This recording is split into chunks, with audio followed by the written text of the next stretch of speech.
ఇందిరమ్మ ఇండ్ల మంజూరు పత్రాలు పొందిన లబ్ధిదారులు ఇంటి నిర్మాణం చేపట్టాలని సూచించారు ఎమ్మెల్యే ప్రేమ్ సాగర్ రావు. మంచిర్యాల జిల్లా లక్సేటిపేట, దండేపల్లి మండలాలలో పర్యటించి లబ్ధిదారులకు ఇందిరమ్మ ఇళ్ల మంజూరు పత్రాలను అందజేశారు. ఈ సందర్భంగా ఎమ్మెల్యే మాట్లాడుతూ కార్యకర్తలంతా ప్రభుత్వ సంక్షేమ పథకాలు అసలైన లబ్ధిదారులకు చేరేలా కృషి చేయాలని పిలుపునిచ్చారు. మండలంలో కానీ మున్సిపాలిటీలో కానీ అర్హులైన ప్రతి ఒక్కరికి, ఇల్లు లేని ప్రతి ఒక్కరికి, నిరుపేదలకు, అది భూమి ఉన్నవాళ్ళు కానీ భూమి లేని వాళ్ళు కానీ ప్రతి ఒక్కరికి ఇల్లు ఇప్పించే బాధ్యత నాది. ఈ సభలో చెప్తాను, ఇవాళ ఇచ్చే 927 కాకుండా ఇంకా 900 అవసరం ఉంటాయా, ఇంకా 1000 అవసరం ఉన్నా, ఇంకెన్ని అవసరం ఉన్నా కూడా ఇంకో 2 అంటే ఇప్పుడు ఇంకో విడత ఇంకొక 2 నెలలు, మ్యాక్సిమం 3 నెలల లోపల మళ్ళొక విడత మళ్ళొక 1000 ఇల్లు ఇవ్వడం జరుగుతుంది. మిగిలిన మిగిలితే వచ్చే మార్చి ఏప్రిల్ నాటికి ఇచ్చేసి 26 డిసెంబర్ లోపల ఈ మండలంలో అని మున్సిపాలిటీలు కానీ అర్హులైన ప్రతి ఒక్కరికి ఇల్లు ఇచ్చి వాళ్ళు కట్టుకొని వాళ్ళు గృహోపేషన్ చేసేదాకా కూడా మేము బాధ్యత తీసుకొని వాళ్ళ పేమెంట్ ఇప్పించేదాకా మా బాధ్యత తీసుకొని ఈ పథకాలలో భాగంగా మరొకసారి మీకు చెప్తాను, మీకు ఎక్కడన్నా తప్పు జరిగితే చెప్పండి. ఎవరు కూడా భయపడాల్సిన అవసరం లేదు. మీకు ఇక్కడ చెప్పడం భయపడితే ఆఫీస్కి వచ్చి చెప్పండి. ₹1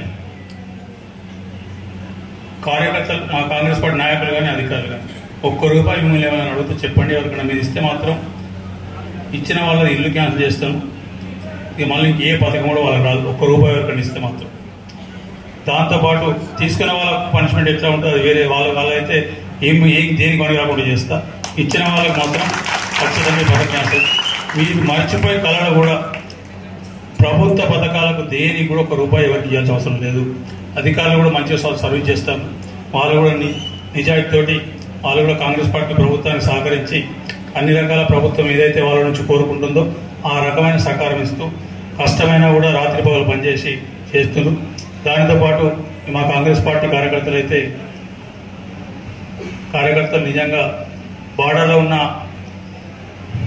మిలిటరీ సోదరులు పనిచేస్తారో చేయలేదు, మా వాళ్ళు మాత్రం 24 గంటలు పనిచేసి క్రమశిక్షణతో పనిచేసి చేస్తున్నారు.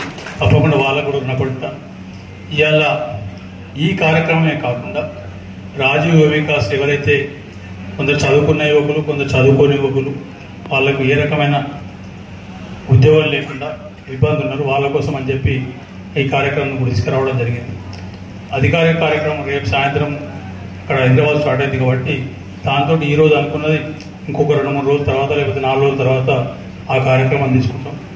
ఇక్కడ కూడా అప్లై చేసిన దరఖాస్తు పెట్టి అర్హులైన ప్రతి ఒక్కరికి రాజీవ్ యువ వికాసం కూడా ఇవ్వడం జరుగుతుంది. 100% రాష్ట్ర